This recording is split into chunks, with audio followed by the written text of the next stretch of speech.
할렐루야. 이 자리에 오신 여러분들 축복하고 환영합니다. 오늘 말씀은 누가복음 10장 36절에서 37절 말씀인데 우리 먼저 말씀부터 같이 함께 보고 말씀 나누도록 하겠습니다. 말씀 화면 좀 띄워주시겠어요?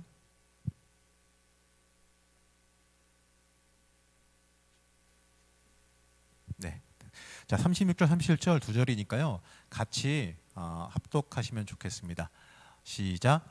내 생각에는 이 세 사람 중에 누가 강도 만난 자의 이웃이 되겠느냐? 이르되 자비를 베푼 자니이다. 예수께서 이르시되 가서 너도 이와 같이 하라 하시니라. 아멘. 자, 우리가 이제 다음 주까지 이어지긴 할 텐데 이 밀양이라고 하는 이 영화를 가지고 함께 이제 말씀을 나누고 있습니다. 자, 이 밀양이라고 하는 이 영화가 던져주는 이 질문을 통해서 우리에게 주어지는 신앙의 본질, 우리가 올바로 봐야 되는 그 신앙의 본질이라고 하는 것을 함께 살펴보고 있습니다. 이 살펴볼 때마다 말이지요, 굉장히 어떨 때는 우리가 바르게 믿지 못하던 부분들, 우리가 어떻게 보면은 잘못되게 생각하고 있던 부분들, 이런 부분들이 때때로 아프게 다가올 수도 있겠지만 이 피할 수 없는 중요한 신앙의 본질이 무엇인지를 우리가 함께 살펴볼 수 있게 만들어줍니다. 자, 첫째 시간에는 이 진정한 회개에 대해서 나눠봤고, 이 두 번째 지난주 시간에는 고난이 도대체 왜 오는 것인지, 이 고난 앞에서 우리가 어떻게 해야 하는지를 함께 나눠봤습니다. 자, 이번 시간에는요, 오늘 말씀에서 본 것처럼 이 누가 이웃인가, 바로 주님께서 말씀하신 대로 누가 저들의 이웃이 되어주고 있는가에 대한 질문입니다. 바로 참된 그리스도인, 우리가 그 모습으로 살고 있느냐에 대한 질문이죠. 자, 오늘 우리가 함께 읽은 말씀은요, 여러분도 다 잘 알고 있는 말씀입니다. 좀 더 길게 읽어야 되지만 굳이 길게 읽을 필요가 없다고 생각해서 끝에 두 절만 읽었습니다. 바로 이 선한 사마리아인의 비유라고 불리우는 굉장히 유명한 말씀이죠. 자, 이 말씀을 통해서 우리는 누가 고난받는 자, 고통 속에 몸부림치는 사람의 이웃인지에 대해서 함께 살펴볼 수가 있습니다. 자, 먼저 우리가 잊지 말아야 될 것이 있는데, 자, 기독교인은 말이죠, 세상과 동떨어져서 특별하게 살아가는 존재가 아니라는 겁니다. 물론 우리는 천국 시민이고 천국 백성입니다. 하지만 그럼에도 불구하고 이 땅에서 살아가고 있다는 것은 변함없는 사실입니다. 바로 기독교인도 이 세상에, 이 사회 속에 속해 있는 사람입니다. 그 사회 안에서 이 그리스도인으로서의 이 사회적인 책임을 우리도 지니고 있고 그 책임을 감당해야 되는 존재라는 것이지요. 바로 그리스도인으로서의 참된 역할을 해야 하는 것이 우리를 향한 하나님의 뜻입니다. 자, 희망의 신학으로 유명한 이 독일의 신학자 이 몰트만은요, 이 자신의 교회론에서 이렇게 말합니다. 교회는 베푸는 교회, 이웃을 돌아보는 교회, 바로 예수 그리스도의 뜻을 따르는 이 미션의 역할을 감당하는 교회여야 된다라고 말합니다. 바로 예수님께서 이 낮은 사람을 위해서, 낮은 자들을 위해서 오셨듯이 말이죠, 섬기러 오셨듯이 교회는 섬겨야 되고 낮은 자를 위해서 나누고 봉사해야 되는 것이 교회의 참다운 모습입니다. 자, 우리는 이 세상에서 이 그리스도인으로 살아가면서 이 그리스도인으로 가져야 되는 그 책임을 정말 다하고 있는지에 대해서 내 스스로 한번 돌이켜 물어볼 필요가 있습니다. 세상이 너희가 도대체 그리스도인이야, 너희의 삶의 모습이 과연 그리스도인의 모습으로 합당하냐라고 외쳐대는, 어떻게 보게 되면은 비웃는 그 말과 또 실망 어린 그 질책 속에서 내 자신을 돌아보면서 스스로 한번 되물어볼 필요가 있습니다. 자, 오늘 제가 이제 편집해서 보여드릴 밀양의 한 부분을 보게 되면 말이죠, 굉장히 일관적인 느낌을 이제 받아보시게 될 겁니다. 거기에 나오는 기독교인의 모습들, 어떻게 보게 되면요, 여러분들 굉장히 자주 보는 모습일 거예요. 실제로 우리가 교회에서 흔히 보는 모습일 수도 있습니다. 그런데 그 모습에서 말이죠, 저만 그런 거 아닌지 모르겠는데 그 모습에서 전혀 진심 어린 위안과 평안을 찾을 수가 없습니다. 마치 자기가 생각하는 그 진리의 틀을 갖다가요, 불행한 사람한테 억지로 강요하고 있는 듯한 모습으로 보여집니다. 그 반면에 대비되어져서 나오는 인물이 하나 있는데 바로 송강호가 연기한 인물이에요. 자, 어떻게 보게 되면 되게 어리숙한 사람이고 세상에 쩌들어 보이는, 능글맞아 보이는 한 카센터 사장인 그 종찬이라고 하는 사람이 이 고난받는 사람 옆에 묵묵히 계속 있어줍니다. 계속해서 보게 되면 말이에요, 영화의 전반적으로 시작부터 끝날 때까지 그 주인공 그 전도연이 계속해서 고난당하는 그 뒤에 항상 배경처럼 있고, 아픔 나갈 때 항상 같이 있어주고, 힘들 때 도와주고 이끌어주는 역할을 갖다가 계속해서 하고 있다라는 거죠. 그러면서요, 대비되는 거는 말만 많이 하는, 어떻게 보면 우리가 익숙한 용어로, 익숙한 신앙의 용어로 위로하고 평안이라고 얘기하는 교인들이 주는 위로보다요, 그 고난당하고 아픔 받는데 그 뒤에 항상 묵묵하게 있어주면서 그를 도와주고 돌봐주고 그림자와 같이 항상 챙기는 역할, 같이 있어주는 역할, 같이 아파하고 같이 힘들어하고 그런 역할을 하는 그 사람이 더 큰 위로가 되는 것을 보게 됩니다. 여러분, 이게 도대체 무엇을 말할까요? 어떻게 보게 되면 기독교인을 공격하기 위해서, 그냥 교회를 공격하기 위해서 나오는 그냥 함정일 뿐일까요? 아니면 우리가 놓치고 있는 부분을 갖다가 아프지만 정확하게 보여주고 있는 모습일까요? 자, 영상 하나 먼저 보시고 나누겠습니다. 이리 잠깐만 와보이소. 왜요? 잠깐만 와보세요.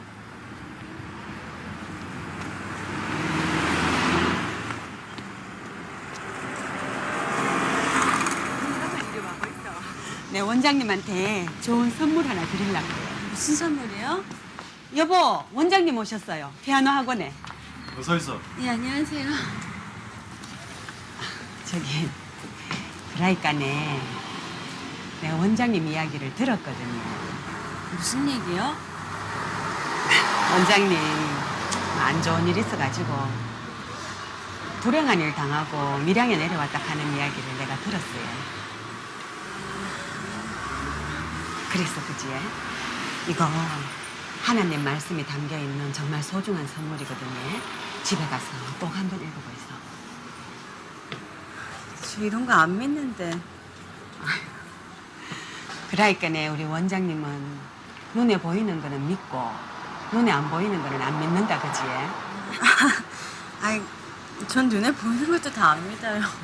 원장님, 우리가 밖에를 이래 보면은 사람도 보이고 차도 보이고 이러지만 세상에는 눈에 안 보이는 것도 있거든요. 준 어디 갔지? 원장님, 우리가 하나님을 믿으면 그 눈에 안 보이는 세상을 볼 수 있어요. 그러니까 그 세상은 정말로 기쁘고 감사하고 마음의 위안을 받을 수 있는 그런 세상이거든요. 그러니까 지금까지 우리가 하나님을 몰랐을 때는 세상의 반밖에 몰랐다고 보면 돼요. 아, 예, 아무튼 예, 선물 감사합니다. 그리고 원장님처럼 불행한 분은 하나님의 사랑이 꼭 필요해요. 저 불행하지 않아요, 약사님. 잘 살고 있어요. 저 그만 가볼게요. 애가 안 보이는 것 같아서요. 꼭 읽어보세요. 예. 원장님 오셨네. 안녕하세요. 안 그래도 내가 어제 집에 찾아갔었는데. 몸이 좀 안 좋아서요. 마음이 아픈데 몸이 왜 안 아프겠노? 어디가 아프신데? 두통입니까? 가슴이 아프시가 오셨나? 생리통이요. 아,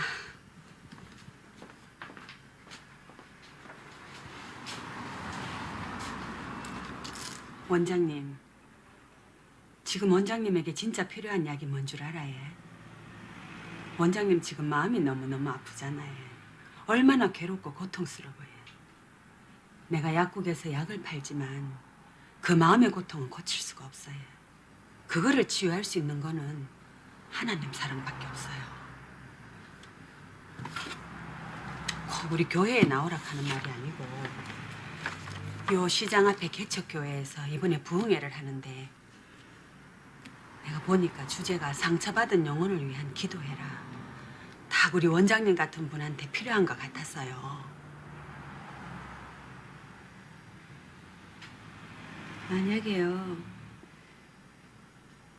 만약에 하나님이 계시고 하나님의 사랑이 그렇게 크시다면요. 하나님 계시지에. 하나님 사랑 크시지에. 한도 끝도 없이 크시지에. 그렇다면 우리 준이가 왜 이렇게 처참하게 죽게 내버려 두셨어요? 그 어린 것이 무슨 죄가 있다고? 원장님, 그래도요. 세상 모든 일에는 주님의 뜻이 있다는 걸 아셔야 돼. 아이고, 내가 뭐라고 설명하겠노? 저기 저 햇볕 한 조각에도 우리 주님의 뜻이 숨어 있다고. 세상에 주님의 뜻 아닌 게 없어요. 우리 이신의 자매님은 하나님을 만났어요. 하나님을 만나고 성령을 받았어요. 고마우신 우리 주님께서 그런 은혜를 주셨어요.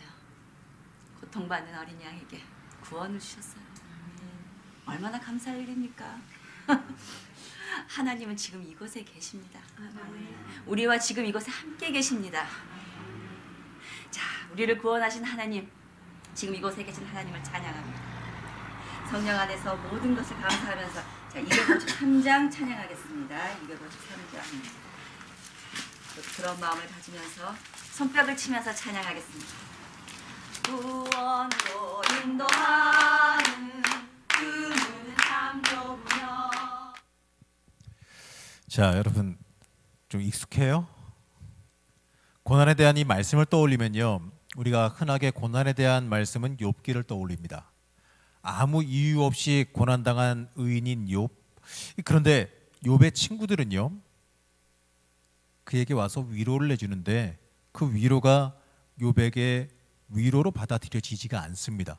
그 이유가 뭐냐면 그들은 이 고난의 아픔에 몸부림치는 욥에게 인과응보론적인, 네가 뭔가 잘못했으니까 죄를 졌으니까 이렇게 고난을 당하는 거지라는, 어떻게 보게 되면 틀에 박힌 진리를 그에게 강요합니다. 그러니까 너 네 죄를 인정하고 빨리 회개해, 이런 논리를 강요한다라는 거죠. 무슨 잘못을 범했기 때문에 너는 이러한 고난을 당한다. 하지만 욥은 아니라고 항명합니다. 하지만 그 사람들은요, 욥의 아프다는 소리, 고난당해서 힘들다, 괴롭다 하는 그 소리, 거기에 집중하기보다는, 그의 처참한 마음을 바라보기보다는 그를 죄인 만드는 데에 치중합니다. 자신의 진리를 관철시키고 너 죄인이지, 너 아프지, 너 불행하지, 너 힘들지, 이 말을 관철시키는 데 집중한다라는 거죠. 그게 그 사람들이 하는 말들이 옳은 말일지라도 욥이 좀 자신의 그 괴롭고 힘든 그 아픈 마음을 추스를 수 있는 시간을 좀 줘야 되지 않을까요? 그게 그가 마음을 정돈할 수 있게 한 후에 그 뒤에 진리를 차근차근 말해도 되지 않겠습니까? 안타깝지만 욥의 고난은요, 우리가 욥기를 봐서 알듯이 자신의 죄악으로 인해 당한 것도 아니고 그냥 오는 고난입니다. 모든 삶은요, 인과응보론, 사람이 정한 그 법칙, 사람이 생각하는 그 법칙으로요 다 이어지지 않습니다. 그걸로 모든 걸 다 판단할 수 있는 게 아니라는 걸 우리가 알아야 합니다. 욥기에서 보게 되면 말이죠, 하나님께서 그 친구들의 행태를 보다 못해서 등장하십니다. 그리고 그들을 갖다가 질책하십니다. 그리고 가서 너희들은 욥에게 예물을 가지고 와서 그에게 사죄하고 그 예물로 제사를 드려라. 욥이 너희들의 잘못에 대해서 용서를 빌어줘야지만 너희의 용서를 받겠다, 너희를 용서하겠다라고 말씀하시지요. 자, 이게 도대체 무엇을 뜻할까요? 진리를 말하였지만 그것이 상대방의 아픔을 전혀 살펴보지도 않고 정죄하고 자신의 잘난만을 드러내기에 급급하다면 그 모습은요, 하나님께서는 먼저 그 사람에게 가서 너희의 교만을 사죄하라라고 먼저 말씀하십니다. 자, 밀양의 주인공인 이 시내도요, 보게 되면 영화니까 이러지 싶을 정도로 굉장히 기가 막히고 끔찍한 일을 당합니다. 자, 처음에 영화의 시작은요, 시내가 남편이 죽고 나서 밀양이라는 것, 남편의 고향인 밀양이라는 곳으로 내려오는 것으로 시작하지요. 사랑하고 의지하던 남편이 죽었습니다. 자, 그것만으로도 청천벽력 같은 소식인데, 제가 여태까지 이 영화 보신 분 기억하실지 모르겠지만 제가 여태까지 말씀드리진 않았어요. 이제 다시 얘기해 보면, 자, 사랑하던 남편이 사망했는데 남편이 사망하면서 발각된 사실이 하나 있습니다. 그 사랑하고 그 아끼던 남편이 바람 피우고 있었다는 사실이 함께 발견이 됩니다. 그래서인지 몰라도 그 비참한 마음을 피하기 위해서 남편의 고향인 밀양으로, 어쩌면 그 효부라 이름 불리기 위해서인지 모르겠지만 그 밀양으로, 아무도 모르는 그 밀양으로 갑니다. 그리고 자신을 어떻게 보게 되면 자신의 그 아픔과 고난을 갖다가 보상해 줄 것 같은 그 밀양이 그 주인공에게 또 다른 고난을 선사하죠. 하나밖에 없는 아들. 어떻게 보게 되면 그 여인의 인생의 목표와도 같았던 그 아들이 유괴되어지고 안타깝게도 살해되어지는 일이 일어납니다. 이 고난, 이 참담한 고난, 자, 여러분 어떻게 생각하십니까? 물론 여러분들에게 이런 일 일어나서도 안 되고 일어날 일도 없다고 저는 생각하지만 여러분들의 입장이라고 한번 생각해 보세요. 입장 바꿔서 나에게 일어난 일이라고 한번 생각해 보시기 바랍니다. 이 참담함은, 이 고난 앞에 여러분들 어떠십니까? 이 고난 앞에 고개가 숙여질 수밖에 없는 거 아니겠습니까? 위안이 필요하고 그의 아픔을 보듬어 줘야 됩니다. 그 어떠한 말도, 어떠한 위로도 글쎄요, 쉽사리 납득이 될까요? 쉽사리 그 말이 위안과 평안이 되어질까요? 이러한 고난은요, 정말 아프고 힘든 고난입니다. 보게 되면 약국 약사가 전도하는 이제 모습을 화면을 띄워주시면 되는데, 자, 보게 되면 오늘 저기 영상에도요, 우리가 본 모습을 보게 되면 이 아프고 치유되지도 않은 사람, 너무나도 아프고 힘들어하고 있는 그 사람에게 뭐라고 말하냐면 당신같이 불행한 사람은 예수 믿어야 한다라고 강요합니다. 이게 글쎄요, 글씨로만 보면 논리적으로, 신앙적으로, 제3자적인 입장에서 멀리 떨어져서 보면 맞는 말일지는 몰라요.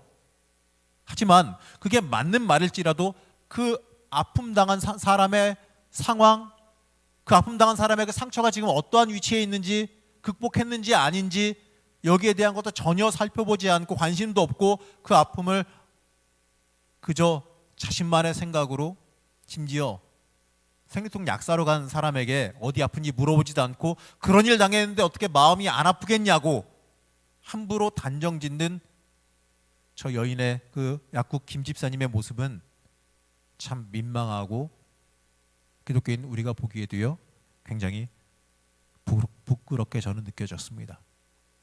일부러 지난주에 본 영상이기도 하지만 제가 조금 더 길어도 편집해서 더 넣었습니다. 어떻습니까, 여러분? 그 모습 보실 때 여러분들은 어떠한 마음이 드셨나요?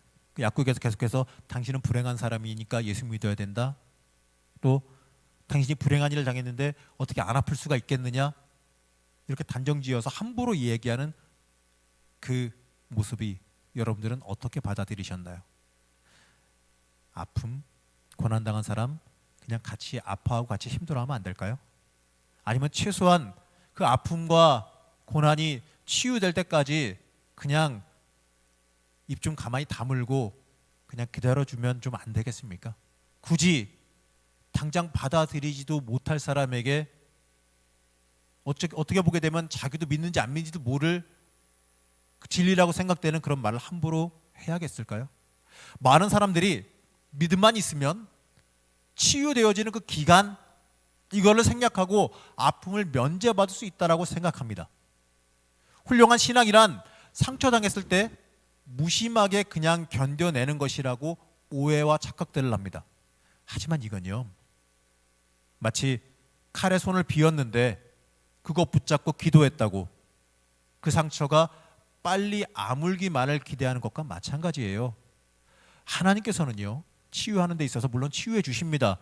보듬어 주십니다. 아픔도 해결해 주시고 그리고도 좋게 만들어 주시는 건 맞지만 기도하고 눈 감았다 뜨면 해결되는 게 아니라 대부분 충분한 시간을 통해서 치유하십니다.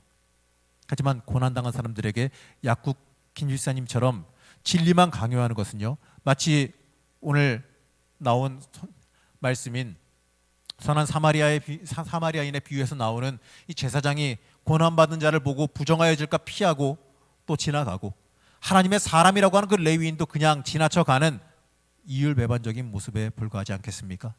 고난당하는 사람에게 필요한 것은요, 같이 동행이고 같이 아파하는 것이고 그 옆에 같이 있어주는 겁니다. 영상 하나 더 보시겠습니다. 형님 종차입니다. 어딘겨? 형님 제가 밖에 일 나와가 있는데 요 손님이 서울서 오신 여자분인데 밀양에 그 집을 구한다 카네. 가게 달린 집. 가게는 피아노하고. 뭐 와이프? 너 와이프 지금 걱정하지 말고. 어? 너 와이프 뭐 내 말에 하면 꼼짝 못한다 이거. 그래 나 바쁘다. 이게 뭐예요? 상장 아닙니까? 은사지.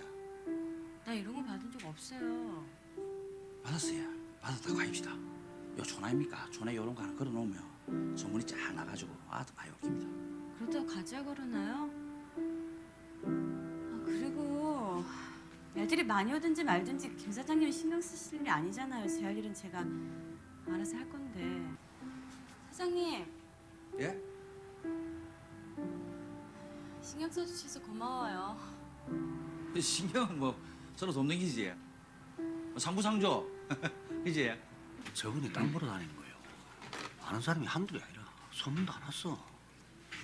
좋은 땅 사가 집 짓고 살고 부동산 투자에도 관심 많다고. 자기가 일을 하고 다닌대 뭐. 그래도 뭐 땅 계약 앞두고 있는 것까지 아는 사람이 그리 많지 않지. 저 어쨌든 땅 계약 알만한 사람부터 이야기해 봅시다. 그럼 니하고 내하고 알고 박 회장 알고 또 누가 있겠노? 와, 가 아니십니까, 가. 축구에도 몇 번 나왔는데 기억 안 나십니까, 형님? 예, 그건 아니고요. 와, 이만 넓고 나 좀 드나. 와, 부산에서 뭐 밀양 와가지고 학원 크게 열었다고 명함 돌리고 안 그랬습니까? 그 새끼 그 처음부터 내가 마음에 안 든득할게. 정말 이거 정말. 그래, 수고했다.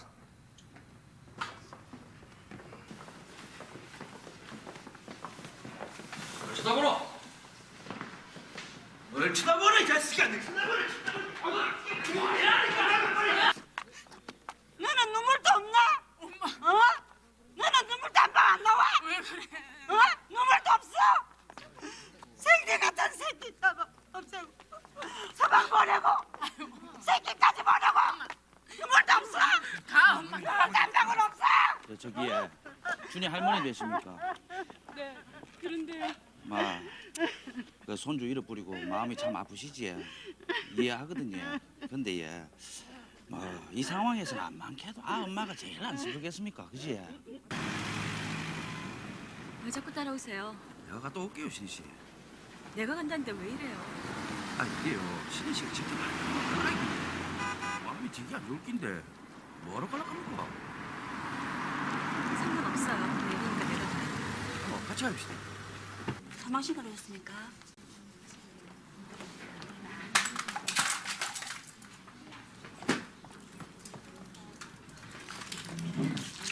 괜찮아요. 끊지 마. 괜찮다고 했잖아요.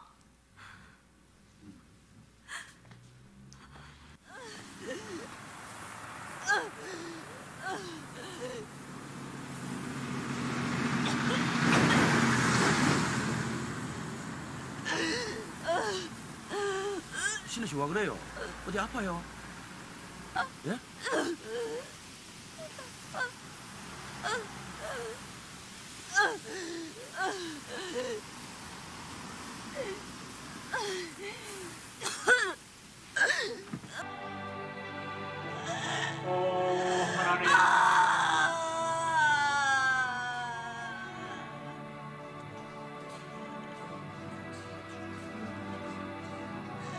내 마음에 통과 공포하여 통곡하오니 하나님이여 치유해 주소서. 영으로 인도하는 그 길은 장엄하니 우리 몸에 되어 있는 그 더러운 죄짐을 나에게 불새줄 사랑의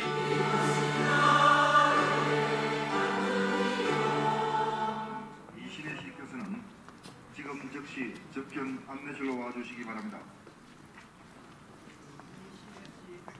가라고 와. 죄송합니다. 아니에요. 건강해야죠. 아무리 큰 죄를 지은 죄인이라도 자, 어떻습니까? 주요한 장면마다 항상 저 아저씨 같이 있죠. 근데 저는 이걸 보면서 뭐 스토커나 뭐 이런 거라기보다는 무엇이 떠올랐냐면요. 고난당할 때, 아플 때, 제일 힘들어할 때 그 순간순간마다 함께하는 모습을 보게 됩니다. 독자는 하나님에 대해서 이렇게 말합니다. 숨어 계시는 하나님이라고. 자, 이것은 우리를 피하는 하나님을 말하는 게 아닙니다. 바로 우리의 삶 속에서 보이지는 않아도 우리와 늘 함께 동행하시는 하나님을 뜻합니다. 당장은 우리의 고난을 버려두는 것 같이 보여서 우리를 피해 숨어 계시는 것처럼 보이지만 사실은 그것이 아니고 우리가 고난당할 때 같이 고난당하시고 아파하시고 우리가 황당해할 때 같이 황당해하시고 우리가 억울하여 울 때 같이 억울해 주시는 하나님의 모습을 말합니다. 저는 보게 되면요, 송강호가 계속해서 뒤에 고난당할 때 아파할 때마다 같이 있어주고 또 좀 어떻게 보면 오지랖 넓은 사람 같아 보이기도 하죠. 괜히 뭐 차 망가진 거 견인해 가는 데부터 시작하는데 그때부터 견인할 때부터 뭐 가게 자리 알아봐 주려고 여기저기 전화를 하질 않나, 뭐 시키지도 않은 뭐 콩쿨 대회 입상했다고는 상장 갖고 와가지고 걸어주면서 이거 걸면은 애들 시골이니까 애들 많이 와서 장사 잘 될 거다 뭐 이런 것부터 시작해가지고 별 오지랖을 다 떱니다. 근데 이 모습에서 저는 무엇을 읽었냐면요, 어떻게 보면 이럴지도 모릅니다. 우리의 삶 속에, 우리의 인생 속에 하나님께서 이렇게, 좀 죄송한 이야기지만 딱히 용어가 떠오르지 않아서 우리의 삶 속에 개입하시는 이 오지랖 넓은 하나님의 모습이 있지 않을까요? 내 삶 속에서도, 내 인생 속에서도 시키지도 바라지도 않았지만 더 잘되게 해주시려고, 더 좋게 해주시려고, 내가 고난당할 때 나를 위로해 주시려고, 고난당할 때 아파하는 내 모습을 보면서 같이 아파하시는 그 하나님의 모습이 우리의 인생 속에도 있지 않겠습니까? 우리의 삶 속에서도요, 보이진 않아도 우리와 함께 하시는 하나님이 계십니다. 단순히 높은 곳에만 계셔서 우리를 위해서 저 하늘에서 그냥 구경하듯이 내려다만 보시는, 우리와 관계없고 어쩔 때 한 번 내려오셔서 우리와 함께 도우시며 같이 계시는 하나님이 아니라 우리의 삶의 자리에서 함께 동행하시고 우리를 위로하시는 하나님, 취업 못하고 괴로워할 때 나를 위로해 주시고 될 거야 라고 격려해 주시고, 또 공부하면 힘들어할 때 도와주시고 힘내게 소망 주시는 하나님, 또 가족 간의 문제로 힘들어할 때도 돌봐주시며 해결해 주시는 하나님, 위로해 주시는 하나님, 나를 보듬어 주시는 하나님, 내가 힘들고 어려워할 때, 나 혼자만 있을 것 같을 때 나와 같이 하시며 내 위안이 되시는 하나님, 그 하나님께서 바로 우리의 하나님이십니다. 필립 얀시라고 하는 기독교 작가가 있습니다. 그 사람이 쓴 이 고통이라는 선물이라고 하는 책이 있는데, 거기서 보게 되면 그가 다니는 교회에는요, 예배 도중에 교인들이 잠깐씩 소리 내서 나와서 이제 기도하는 시간이 있다고 합니다. 수많은 기도를 들어왔지만, 수많은 교인들이 하는 개인적인 기도, 남들과 함께 공유하며 나누는 기도를 들었지만, 어떤 젊은 여인이 나와서 기도한 것이 그에게 잊혀지지가 않는다고 이야기합니다. 그 내용을 앞에 화면에 함께 공유하면 제가 읽어드리겠습니다. 그 기도의 내용입니다. 하나님, 제가 강간당한 후에 하나님을 무척 미워했습니다. 왜 저에게 그런 일이 일어났는지, 그리고 저에게 그런 일이 일어나게 되었는데도 하나님께서는 왜 내버려 두셨는지 도저히 이해할 수 없었습니다. 자, 여기까지 기도했을 때요, 그 기도 내용을 듣는 모든 교인들이요, 가슴이 철렁했다고 합니다. 뭐라고 대답해야 되나? 찬물을 끼얹으신 듯이 교회가 조용했다 그래요. 남들 기도하고 이런 거 할 때 관심 없으면 이렇게 성경책도 보고 딴짓도 하는 사람들의 소리도 들리기 마련인데 아무런 소리도 들리지 않았다고 합니다. 심지어 성경책 넘기는, 그 종이장 넘기는 소리, 숨 쉬는 소리마저도 들리지 않았다 그래요. 자, 이제 그 다음 장면 보게 되면, 그런데 이렇게 말합니다. 위로한답시고 이 얘기 저에게 하는 성도들이 더 미웠습니다. 그들에게 복수하고 싶었습니다. 내가 받은 상처만큼 되돌려 줘야 속이 풀릴 것 같았습니다. 하지만 지나고 나니 하나님께 감사드립니다. 하나님께서는 여기에 있는 많은 사람들처럼 저도 끝까지 버리지 않으셨습니다. 그리고 예수님께서는 끈질기게 저를 따라다니셨습니다. 그래서 이제 예수님께 돌아가려고 합니다. 제 마음의 상처를 예수님이 치유해 주십시오. 하나님께서는요, 우리와 함께 하십니다. 아까 찬양 부를 때에 상한 갈 때 꺾지 않으시는 그 하나님이십니다. 상했다고, 모양 이상하다고, 별 가치 없다고 그냥 뜯어서 치워버리고 좋은 것만 남겨두시는 하나님이 아니란 얘기예요. 우리가 때때로 부족합니다. 모자랍니다. 상했습니다. 어떤 경우에는 치유받아야 되고요, 어떤 경우에는 내놓기 안 좋을 수도 있습니다. 하지만 하나님께서는요, 세상의 기준으로는 당연히 버리고 치워야겠지만 하나님께서는 우리를 버리지 않으십니다. 고난 중에 이 여인과 함께함을 이 여인은 깨달아 알게 되었고요, 그로 인하여서 위로받고 치유받게 된 것이지요. 자, 이제 영상 하나 더 보겠습니다. 어디 미용실에 가서 머리부터 좀 다듬을래요. 아, 그럴까요? 그럽시다. 머리도 하고 화장도 하고 이쁘게 해야지, 집에 들어가기 전에.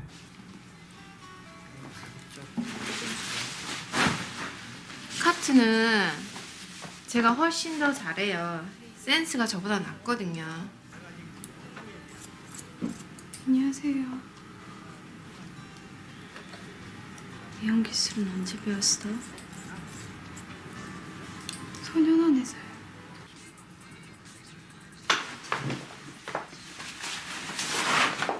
손님, 와 그래? 와 그런가? 예? 신혜 씨, 신혜 씨. 와 그래? 왜 날 이 집에 데려왔어요? 머리 자르고 싶다고 안 그랬습니까? 머리 하려면 위장원에 와야지. 그런데 왜 하필 이 집이냐고요? 왜 하필 오늘 하필 이 집이냐고요?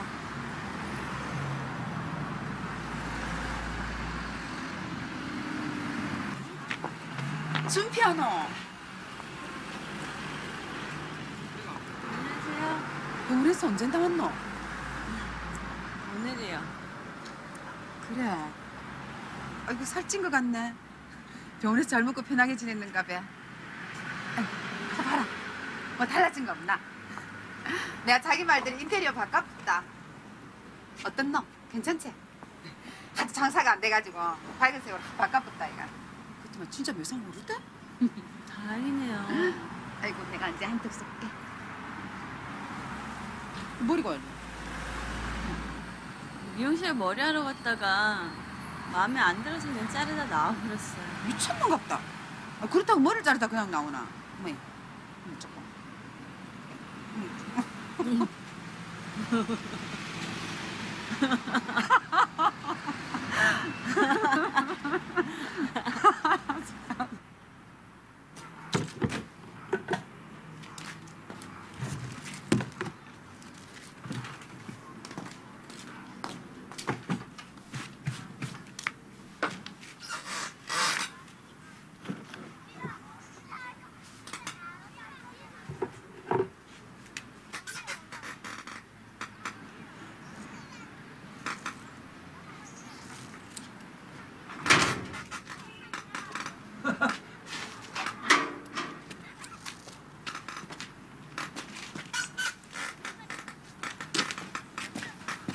내가 들어서도 되겠지?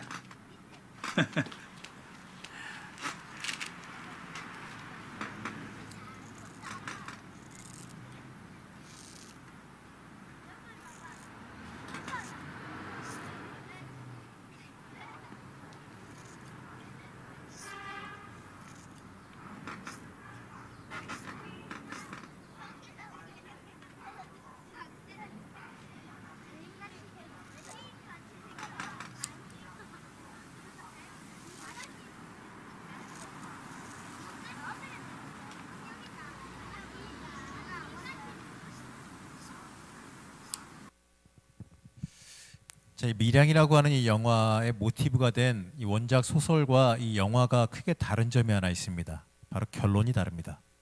바로 주인공이 살았냐 죽었느냐가 바로 다르다는 건데, 소설에서는요, 주인공이 자신이 용서할 권한마저도 없느냐라고 하나님께 대거리하고 반발하다가 결국에는 자살하는 걸로 끝납니다.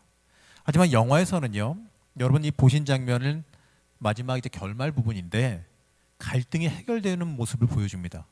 자, 우선은 시내는 결국에는요 정신이 이상해져서 정신병원에 가게 됩니다. 정신요양원에 들어갔다가 이제 나오는 장면이 아까 그 장면이에요. 송강호가 이제 데리고 나오는 장면이 이제 병원에서 나오는 장면인데, 이 병원에 나온 뒤에 이 머리를 자르러 미장원을 갑니다. 근데 머리를 자르다 보니까 자신을 담당하러 온 그 미용사가 누구냐면 자기의 아들을 죽인 유괴범의 딸입니다. 그 딸이 소년원에 들어갔다가 나와서 기술을 배워서 미용사로 새 시작을 하고 있는 그 모습과 만나게 되는 거죠. 전에 경찰서에서 유괴범을 잡았을 때 그 앞에서 대거리 하나 하지 못하고 오히려 죄인인 것 같은 모습으로 서 있던 모습을 조금 전에 영상에서 봤었습니다. 그러나 지금은 어떠냐면 다르죠. 대응하지 못하고 현실에 눌려있는 모습이 아니라 뛰쳐나가는 모습을 보이며 자신의 아픔을 표출합니다. 그리고 동네에서 만난 아주머니, 그 옷가게 아주머니가 미쳤나 봐 라고 하는 그 말에 함께 웃음을 터뜨리지요. 자, 우리가 농담 삼아 장난 삼아 너 미쳤니? 이런 식으로 장난 삼아 얘기할 수 있는데, 근데 문제는 진짜 미쳐서 병원 갔다 나온 사람에게 그 얘기하면 큰일 납니다. 싸움 날 수도 있는 얘기고 안 좋은 이야기죠. 근데 여기서는요 그냥 웃고 넘겼다는 얘기예요. 그리고 자신의 집으로 가서 마당에 자리를 잡고 자신의 머리를 다시 스스로 자르는 그 모습 속에서 이 고난의 문제가 이제 시간이 지나가고 그의 마음이 정리가 되면서 해결될 가능성을 보여줍니다. 바로 스스로 거울을 보면서 머리를 자르고 있기 때문에 그렇습니다. 바로 이제 혼자 남은 자기의 삶, 자기의 생, 그것을 스스로 대면할 준비가 되었다는 거죠. 자, 영화 감독은요 이 주인공이 머리를 자르고 있는, 이 머리를 자르면서 이제 거울을 보게 되는데, 그 거울 한 구석에 굉장히 의미심장한 장치를 하나 해놨습니다. 바로 거울의 왼쪽 밑 구석에 사진이 하나 끼워져 있게 되는데요. 바로 죽은 아들 준이의 사진이 끼워져 있습니다. 보이시나요? 거울 밑에 왼쪽에 사진 하나 껴 있는 거, 스티커처럼 있는 거 하나 있죠. 영화 속의 한 장면에서 나오게 되면 거기에 죽은 아들의 증명사진이 껴 있게 되는 걸 볼 수 있습니다. 죽은 아들의 사진이 끼워져 있어도요 그 사진에 시선이 가는 것이 아니라 자신의 얼굴을 보면서 자신의 머리를 손질할 수 있게 됐습니다. 죽은 아들의 얼굴을 보면서도 자신의 머리를 손질할 정도로 치유가 되었다라는 거죠. 자, 이때 송강호가 연기한 이 종찬이라는 사람이 넉살 좋은 웃음으로 들어와서 거울을 들고 주인공을 비춥니다. 보면 이 종찬이라고 하는 이 사람은요 언제나 이 고난당하는 그 자리에 묵묵히 서 있는 걸 보게 됩니다. 그리고 이 고난당하는 사람을 대변해 주기도 하고, 이 사람을 어떻게 보면 곤란당하고 있는 사이에서도 편이 되어주고 존중해 주기도 하지요. 어찌 보게 되면 다른 사람의 의지와 감정을 존중하면서 늘 옆에서 도울 것을 찾는 사람으로 보입니다. 물론 우리가 이 고통당하는 사람의 아픔을 완전하게 해결해 준다든지 그들의 삶을 완전 돌이켜서 일어나게 해줄 수는 없습니다. 그래서 또 안 되고요. 그 고통의 문제는 안타깝지만 우리가 어떻게 해결해 줄 수 있는 문제는 절대로 아닙니다. 무책임하게 들릴지도 모르겠지만 알아서 해결할 수밖에 없는 문제이기도 하죠. 하나님께서는 그러나 시간을 통해서 치유하십니다. 그 뒤에야 시편 119편 71절 말씀처럼 고난을 당한 것이 내게는 오히려 유익이었습니다라고 스스로 고백하게 됩니다. 이 말은요 남이 고난당한 사람한테 절대로 해서는 안 되는 이야기입니다. 자기 스스로 깨닫고 상처가 치유되고 하나님 만나고 난 뒤에야 자기 스스로 하나님 앞에 고백할 수 있는 자기의 고백이기 때문에 그렇습니다. 그렇다면 우린 그저 알아서 치유하고 기다리며 방관해야 될까요? 그건 아니지요. 우리가 할 수 있는 것이 전혀 없는 게 아닙니다. 우리가 해야 할 것은 그 옆에 서서 그 아픔을 함께 하는 겁니다.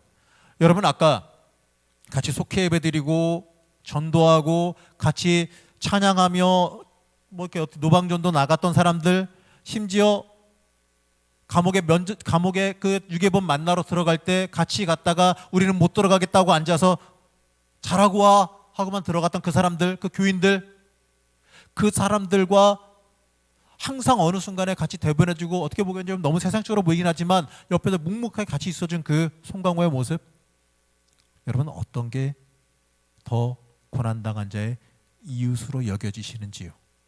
예수님께서는 가난한 자, 아픔 받는 사람, 고통을 당하는 사람들을 버리지 않으시고 그들을 사랑하셨습니다. 그렇기 때문에 교회는요, 고난 당하는 자들의 이웃이 되어줘야 됩니다.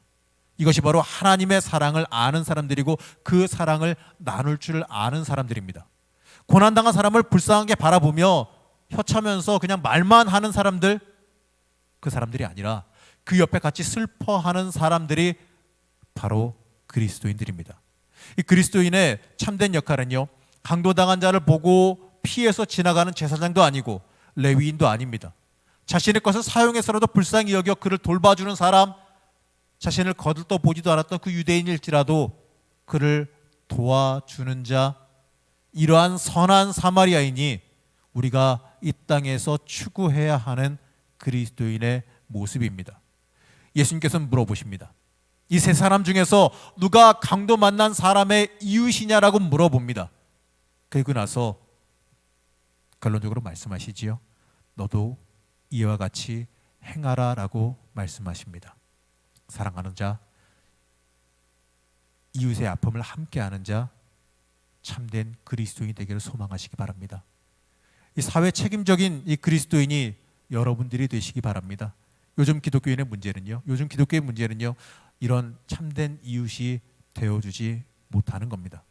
무책임한 믿음이 아니라 책임 있는 그리스도인이 되어줘야 합니다. 그래서 쉽게 믿으려면 참 쉽지만 제대로 믿으려면 어려운 게 예수 믿는 겁니다. 주님은 오늘도 우리에게 말씀하십니다. 내 사랑 받은 만큼 너도 사랑하라. 내가 너의 이웃이 되어주고 함께 동행했으니 너도 이와 같이 행하며 살아가라.